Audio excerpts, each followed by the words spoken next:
Amon's Vengeance tree is all about taking lots of damage and dealing back out. Special mechanic for that tree is something called Elemental Affinities, where he will actually get rewarded for killing enemies with specific elemental types and doing different elemental attacks.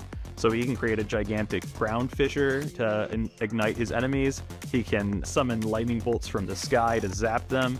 It's a really good time. For Amon's Vengeance tree, this focuses in on his shield.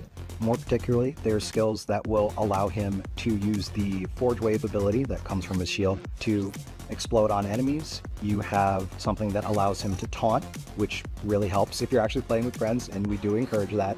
You can also throw the shield. For those of you who are familiar with the pre-sequel, that might feel a little familiar to you. There's also the option to use a spear instead of his whip, which when you throw it, it bursts into shock damage. Amon's Scourge action skill sees him take out a gigantic shield to absorb lots of damage, which will then actually transform into a elemental whip where he can take that energy and toss it back at his enemies. The Forge skill that is associated with Scourge is actually called Firewall, which, as the name might imply, makes a giant wall of fire that will deal damage to enemies who pass through it, block projectiles that are coming in, and buff your projectiles going out. What makes this one particularly badass is the sensation of becoming a tank. You get to whip out a shield and also a literal whip.